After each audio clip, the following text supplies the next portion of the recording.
All right, let's get started. We're going to talk about the basics of energy. This is part one in our series. We'll talk about the first law of thermodynamics. We'll discuss potential and kinetic energy. And I'll show you my electrical bill and talk about a unit of energy that we'll discuss here in environmental science. Let's get started. Here's a picture of the Hoover Dam. On the right side of our picture is Lake Mead. On the left side of the picture is Lake Mojave, all the way down there. Notice how these two bodies of water are at different heights. That's on purpose. In fact, if you take a look, if we measured from Lake Mojave all the way up to the top of the Hoover Dam, it's about 726 feet. This difference in height is harnessed by this dam, by the turbines at the bottom in that powerhouse all the way at the bottom, to convert the potential energy of the water behind the dam into kinetic energy that flows down into the pipes through the rocks, through a turbine, turns a generator that makes electricity. So what did I just say? So take a look. There's water here in Lake Mead. That water enters into these towers here, these intake towers. The water then starts falling, right? So we've got the potential energy of the water is being transformed and starts moving, and this kinetic energy builds up the farther the water falls through these pipes that you can't kind of see in this picture, but through down into the powerhouse below. Like I said, that water then turns a turbine, that turns a shaft that's connected to a generator with a huge gigantic magnet on it, and that magnet turns very quickly, about 180 turns per second. And as it does that, the magnet is moving the electrons in a copper coil that is very close by.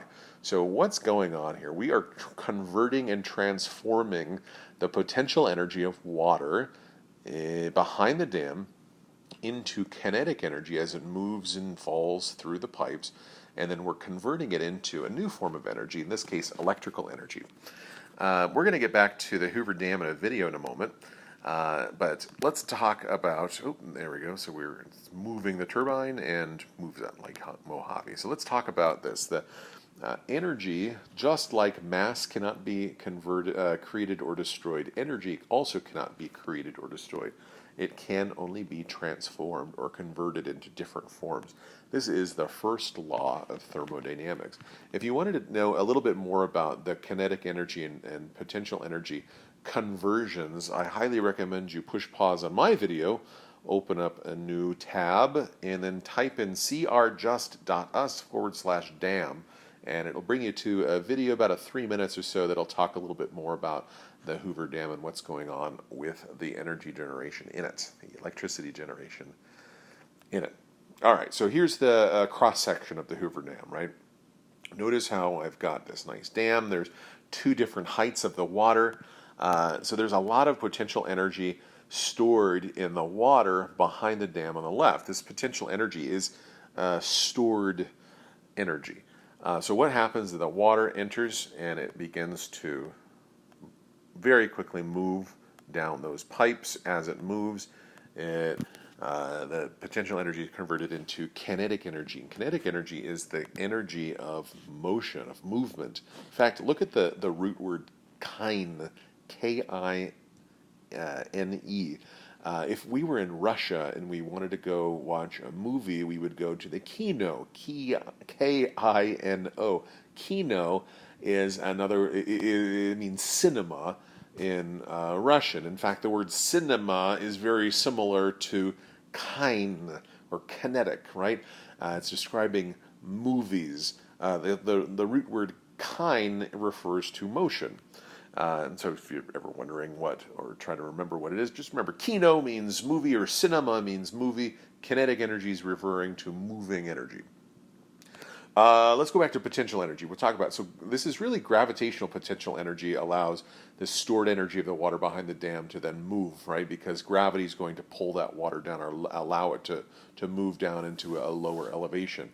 There are other types of potential energy, including the chemical, the bonds that might exist with our food, the glucose sugars that we might eat. Also in the bonds that exist in the carbon and hydrogen in fossil fuels. There are also stored potential energy in the unstable nuclei of radioactive elements. Another one is the elastic potential energy that you might see in a rubber band. If you pull a rubber band back and stretch it out, there's some potential to do some work, really, right? And that's what energy is, after all, is the ability to do work. With a rubber band, we can pull it back and it can snap, is the work that it would do. It starts moving again, right? There are some other examples of kinetic energy, too.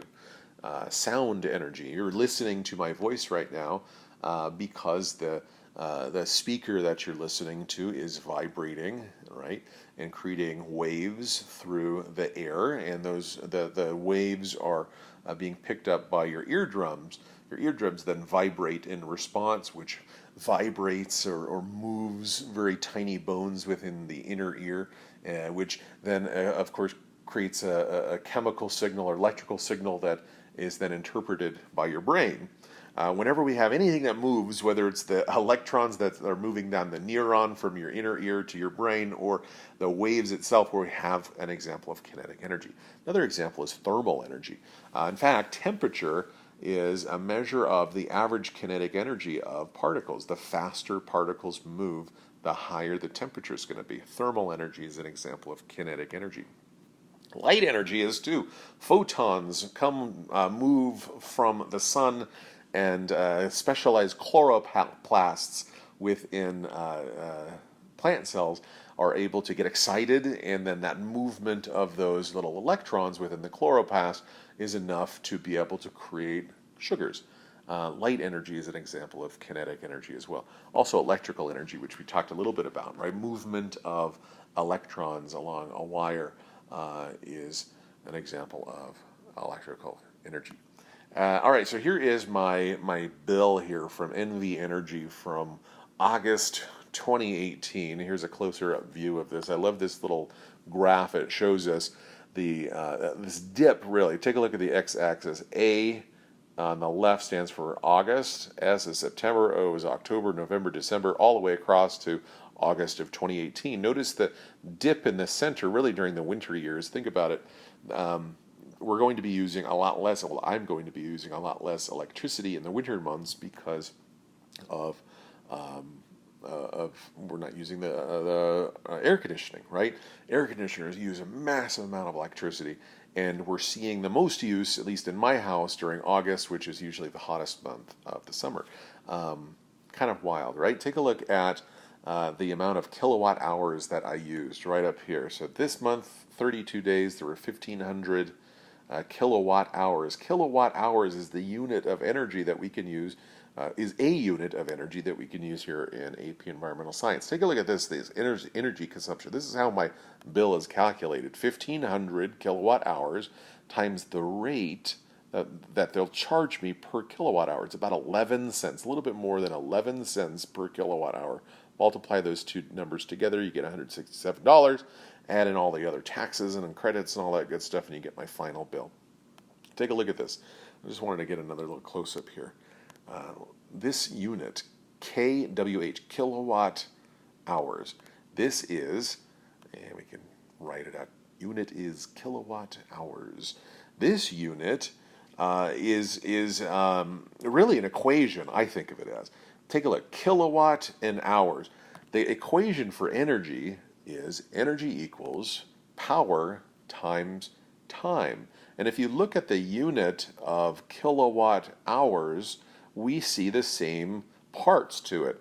The kilowatt section of our unit, kilowatt hours, the kilowatts is the power, and the hour part of our unit represents the time. So if you ever forget energy is equal to power times time, and you can remember the bill that you received from Nevada Energy is in kilowatt hours, you can probably figure out the equation. That's it for part one. Take a look and find part two that we'll be doing soon. We'll discuss the second law of thermodynamics, and we'll discuss a little bit about some of the math that you might see on the APES exam in May.